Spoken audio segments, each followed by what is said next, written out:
Assalamualaikum warahmatullahi wabarakatuh. Alhamdulillah al-ihsani wa syukru lahu ala taufiqihi wa amtinani. Asyhadu an la ilaha illallah Asyhadu an la ilaha illallah ta'ziman li sya'ni wa asyhadu anna Muhammadan abduhu wa rasuluh adda'i ila ridwan. Allahumma shalli wa sallim ala nabiyyina Muhammadin wa ala alihi wa sahbihi ajma'in. Ikhwatul iman, azakumullah, kaum muslimin yang dimuliakan oleh Allah Subhanahu wa taala.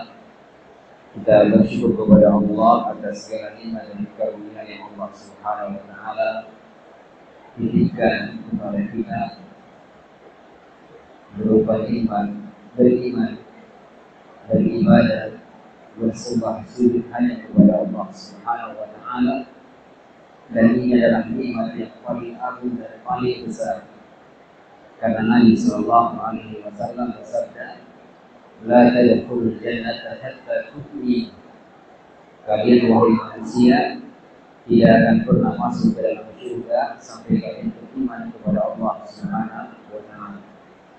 Kemudian salawat dan tasbih kita haturkan kepada junjungan kita Nabi Muhammad sallallahu alaihi wasallam. Semoga salam hormat kita tercurahkan kepada beliau, para sahabatnya, keluarganya, dan seluruh umatnya hingga hari kiamat nanti. Ikhwatul iman, Bapak Ibu yang dimuliakan oleh Allah, kembali kita duduk bersama di tempat yang dimuliakan ini dalam rangka melaksanakan salah satu kewajiban kita sebagai seorang muslim, yaitu menuntut ilmu agama. Salah satu kewajiban kita adalah belajar ilmu agama. Nabi sallallahu alaihi wasallam bersabda, "Thalabul ilmi fardhatun 'ala kulli muslim."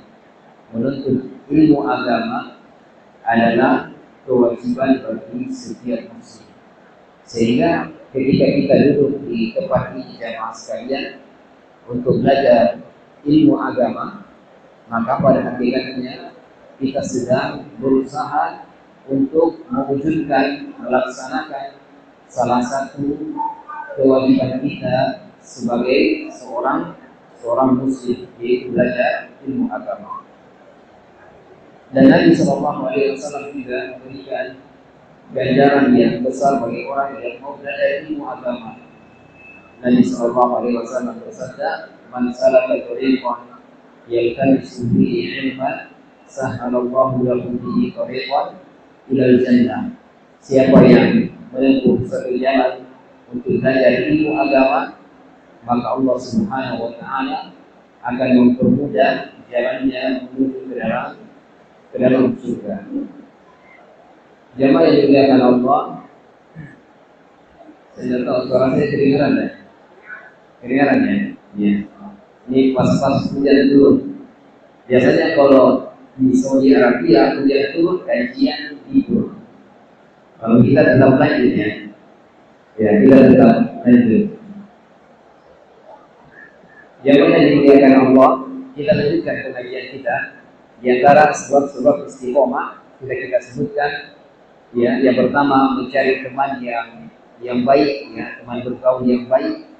Dan ingat, teman yang baik ini sangat membantu kita untuk dekat dengan Allah Subhanahu wa taala. Sehingga kebalikannya, berteman dengan teman yang buruk menjadikan kita lebih jauh dari Allah Subhanahu wa taala. Kemudian yang kedua, rajin hadir di pengajian. Ya, rajin hadir di pengajian. Ya. Jadi kalau misalnya lagi futur, lagi patah semangat, coba berkumpul lagi ya. Kita kumpul misalnya di masjid ini atau di kajian mana saja ya. Kita kumpul-kumpul ya sambil belajar ilmu agama. Ya. Kalau nanti setelah itu ada minum-minum kopi ya boleh juga ya. Minum-minum teh, minum kopi. Ya. Di Masjidil Haram jamaah sekalian dan Masjid Nabawi itu ada halaqah-halaqah, mulai dari yang anak TK, PAUD paling kecil sampai yang sudah ubanan. Ada halaku-halakanya masing-masing. Mereka kalau sudah belajar itu makan-makan roti, minum-minum teh. Nah ini bagus kita ada kayak gitu. Biasa orang semangat kalau ada makan-makan. Maksud saya ini kondisi yang ada di Saudi Arabia ya, di Masjid Nabawi dan di Masjidil Haram mereka punya halakoh dan betul-betul masjid itu dimakmurkan, makmur masjid. Karena orang semuanya belajar baca Quran, hafal hadis, ya, kemudian belajar fikih, mulai dari yang paling kecil sampai orang yang sudah kakek-kakek, sampai nenek-nenek belajar di sana. Dan itulah bentuk memakmurkan masjid. Ya, artinya memakmurkan masjid jamaah sekalian, mulai dari fisik ya, dimakmurkan, diperbaiki yang rusak, itu memakmurkan juga. Di sisi lain, menuntut ilmu agama, belajar ilmu agama itu termasuk memakmurkan masjid. Ya, menjadikan masjid itu meriah, menjadikan masjid ini diisi oleh kaum muslimin untuk beribadah kepada Allah Subhanahu wa taala. Demikian juga yang akan dekat ini adalah bulan suci Ramadan. Ini dimakmurkan.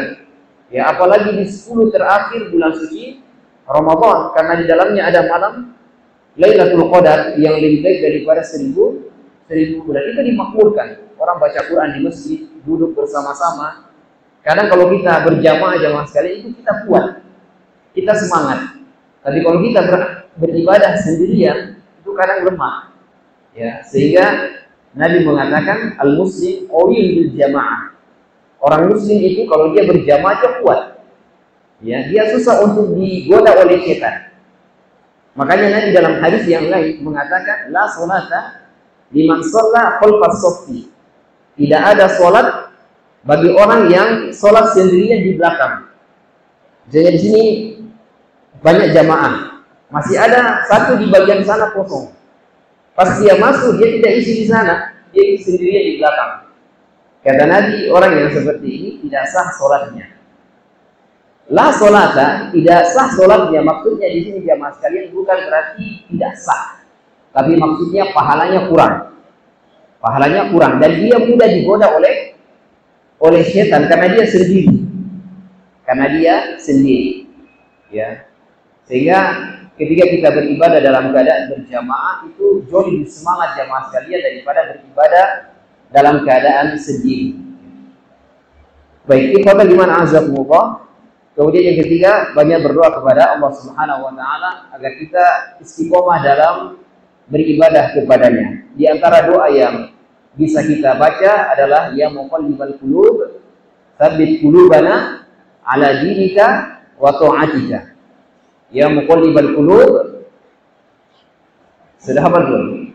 Ya muqallibal qulub tsabbit qulubana ala dinika wa ta'atika. Wahai zat yang membolak-balikan hati, tetapkan hati ini di atas agama dan ketaatan kepadamu.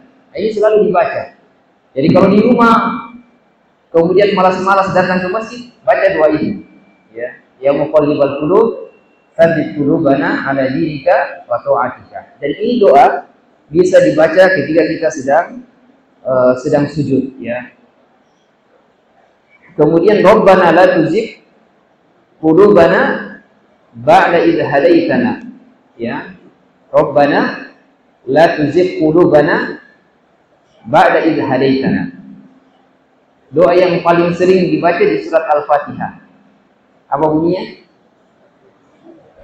Apa? Ya ihdinas siratal mustaqim. Artinya tunjukilah kami jalan yang lurus. Ya, tunjukilah kami jalan yang lurus. Kemudian yang terakhir, ya banyak melaksanakan amalan-amalan sunnah. Kalau amalan sunnah saja dijaga jamaah sekalian, maka yang wajib itu jauh lebih layak dan lebih pantas untuk kita jaga. Jadi kalau orang muslim ini semangat dalam amalan sunnah, maka dia harus lebih semangat dalam amalan wajib. Ya, di antaranya membaca Al-Qur'an. Ya, dan Allah mengatakan, "Inna hadzal Qur'ana yahdi lillati hiya aqwam." Sesungguhnya Al-Qur'an ini memberikan petunjuk ke jalan yang lurus. Ya, baca minimal 1 juz 1 hari. Ya, Sehingga 1 bulan ya khatam 30 juz. Kalau tidak bisa 1 juz 1 hari, 5 lembar saja ya, setengah juz. Setengah juz. Kalau tidak kuat juga, berapa kuatnya? Kuatnya berapa jemaah? Kalau 5 lembar tidak kuat, berapa kuatnya? Ya 1 lembar ya, tidak apa-apa. 1 lembar. Yang penting rutin ya, konsisten setiap hari membaca Al-Quran. Dan jangan lewatkan hari kecuali membaca Al-Quran. Karena itu obat hati. Kalau hati kita lagi banyak maksiat, lagi sempit, lagi sesak, ya maka baca Al-Quran. Al-Quran itu syifa, ya, dia obat. Ya. Demikian juga dengan sholat sunnah ya. Sholat sunnah, ingat, sholat sunnah yang sudah kita pelajari, sholat sunnah witir. Ini jangan ditinggal. Ini witir. Jangan ditinggal. Ini para penuntut ilmu, para ibu-ibu, ya bapak-bapak, jangan ditinggalkan sholat witir. Witir minimal berapa rakaat? Ya minimal 1 rakaat. Kalau tidak bisa, kalau bisa di atasnya 3 atau 5, bisa 7, bisa 9. Tinggal dipilih saja ya, mana yang kita semangat mengerjakan witir itu. Bisa 1, bisa 3, bisa 5, bisa 7, bisa 9. Tapi jangan di sini terus ya. Ya, witir 1 lagi, terus 1 lagi, naik sedikit lah ya. Ketiga ya 3 lah, mungkin paling sering orang-orang mengerjakan 3. Kalau lagi malas, kan namanya manusia kadang datang rasa malas, tidak apa-apa dia 1 ya. Atau lagi ada kesibukan lain, tidak apa-apa dia 1. Tapi ketika dia dalam keadaan biasa-biasa saja, dalam keadaan yang semangat, maka dia ambil 3 atau 5 ya. Ini bisa sekali seumur hidup, dicoba ya, sekali seumur hidup. Hanya saja jamaah sekalian, perbedaannya kalau dia 7, ini ada tahiyat awalnya. Ingatnya tahiyat awalnya itu di rakaat ke-6, kalau 7 rakaat. Ini berapa? Tahiyat awalnya 9 rakaat. Ya 8. Ingat ya? Kalau 7 rakaat ada sama dengan sholat maghrib. Sholat maghrib ada tahiyat awal, ada tahiyat akhir. Tahiyat awalnya rakaat kedua, tahiyat akhirnya rakaat ketiga. Kalau dia ambil 7 rakaat, maka tahiyat awalnya rakaat ke-6, tahiyat akhirnya rakaat ke-7. Kalau dia ambil 9 rakaat, tahiyat awalnya rakaat ke-8 ya, rakaat ke-8. Kemudian tahiyat akhirnya rakaat ke-9. Adapun ini maka kalau ini 3 rakaat bisa 2 cara. Bisa 2 dulu tambah 1 dan bisa 3 langsung. Jadi bisa 21 dulu, niatnya tetap witir ya. Allahu Akbar, Allahumma baik, Al-Fatihah, baca surat sampai selesai 2 rakaat, salam. Naik lagi, sama lagi, baca lagi Allahumma baik, Al-Fatihah, surat, kemudian seterusnya sampai salam. 21. Ya, 21. Mana yang lebih afdal di sini? Ini khilaf di antara para ulama yang lebih afdal. Apakah 3 langsung atau 21? Ya jelasnya sholat witir dulu, ya. Sholat witir dulu, ambil 21 atau 3 langsung. Yang 21 di Endrekang di mana? Witirnya? Masjid Agung. Kita di sini berapa ya? 3 langsung ya?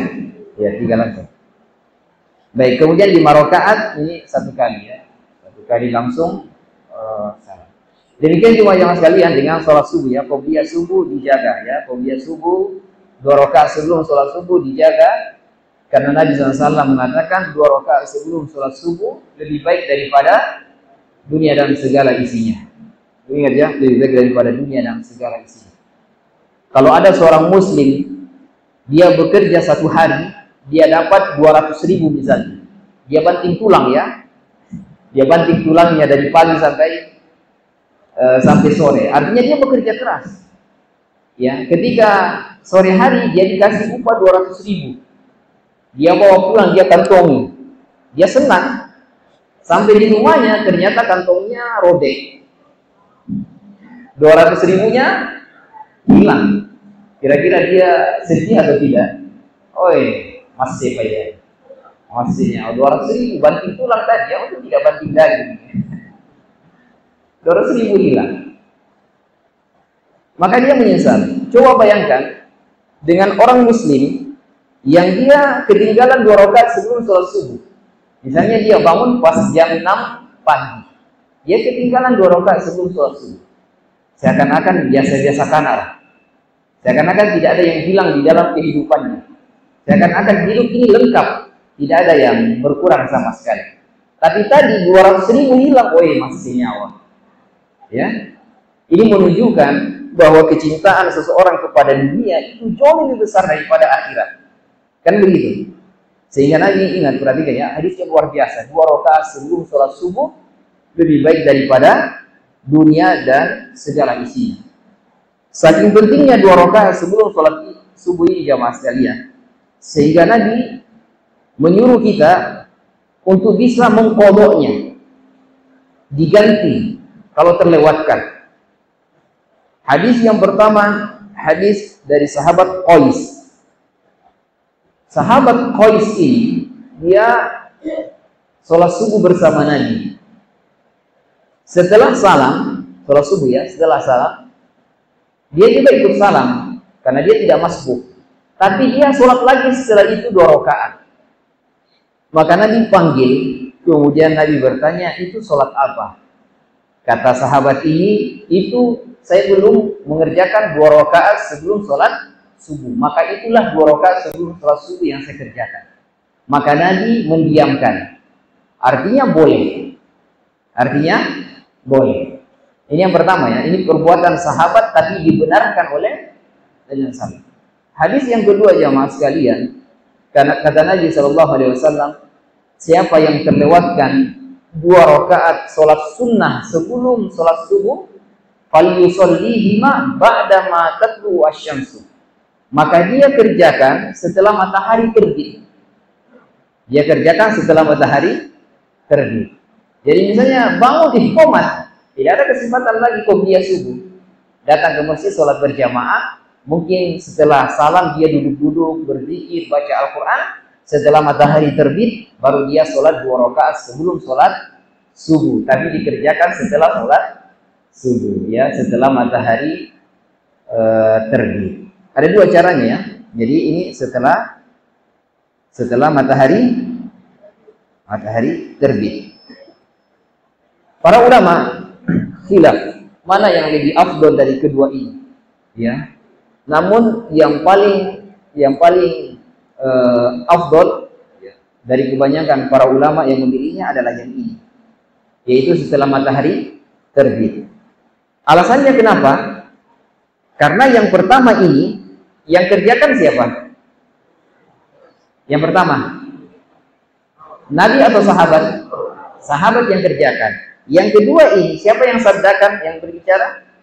Nabi Shallallahu Alaihi Wasallam. Ketika ada perbuatan sahabat, kemudian ada sabda Nabi SAW, maka yang terbaik adalah sabda Nabi Shallallahu Alaihi Wasallam. Baik, jamaah yang dimuliakan oleh Allah, jadi dijaga ya. Ya, dan 2 sholat ini witir, qobliyah subuh tidak pernah ditinggalkan oleh Nabi Shallallahu Alaihi Wasallam. Baik ketika mukim dan juga ketika safar. Ketika safar, semua sholat sunnah yang lain ditinggalkan. Misalnya 4 rakaat sebelum zuhur, 2 rakaat setelah zuhur, 2 rakaat setelah maghrib, 2 rakaat setelah isya. Ini semua yang dijanjikan pahala dibangun rumah di dalam surga. Ini semuanya ditinggalkan kalau misalnya ke Makassar, ke Parepare atau kemana ya, yang sampai jarak safar. Ya. Tapi Nabi tidak meninggalkan 2 rakaat sebelum sholat subuh dan juga sholat witir. Jadi kalau safar misalnya di waktu malam, maka sholat maghrib, kemudian dia jamaah qashar dengan sholat isya. Jadi isya ini berapa rakaat? Ya, 2 rakaat. Setelah dia sholat isya, dia langsung sholat witir. Meskipun di waktu apa? Ya, di waktu maghrib. Meskipun masih di waktu maghrib, karena dia jamaah takdim. Ingat ya, dia jamaah takdim. Jamaah takdim itu isya dibawa ke maghrib. Kalau jamaah ta'khir, maghrib dibawa ke isya. Sama dengan zuhur asar. Kalau takdim, asar dibawa ke waktu zuhur. Kalau ta'khir, zuhur dibawa ke ke asar. Ya.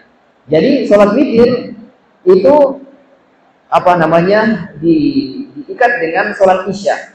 Kalau sudah kerjakan sholat isya meskipun di waktu maghrib, maka boleh mengerjakan sholat witir. Ya.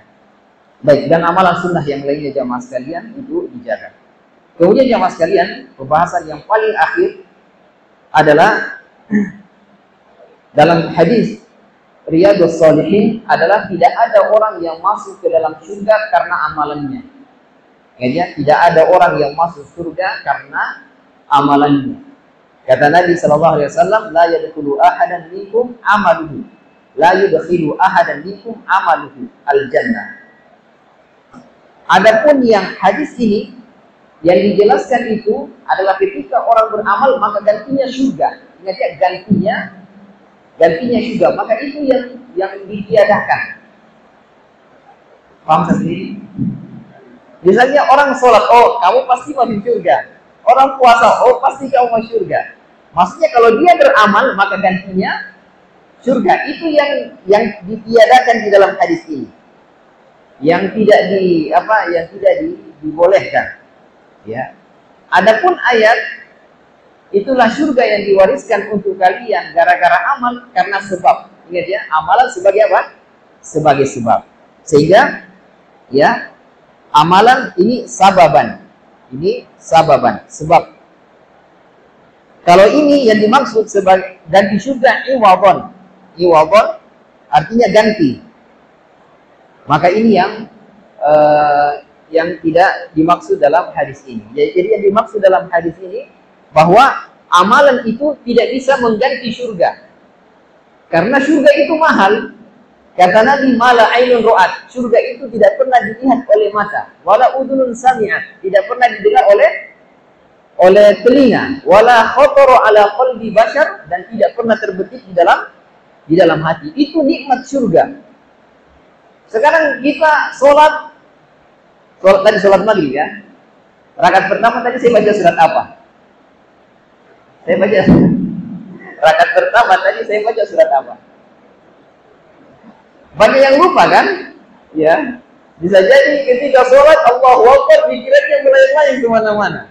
Nah itu yang mau diganti dengan surga, ya kan tidak bisa, tidak sepadan. Paham maksudnya di sini ya?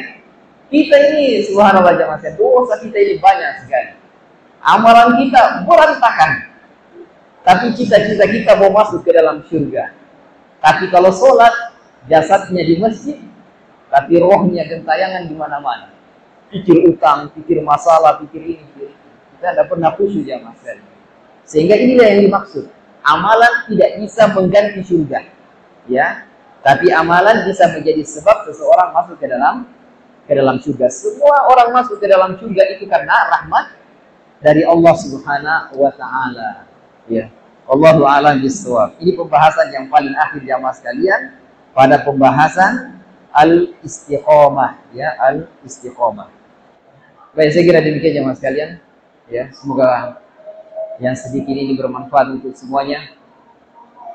Semoga Allah memberikan keistiqomahan dalam segala amalan, ya. Kita tutup dengan doa kafaratul majlis. Subhanakallahumma bihamdik, asyhadu an la ilaha illa anta astaghfiruka wa atubu ilaik. Assalamualaikum warahmatullahi wabarakatuh.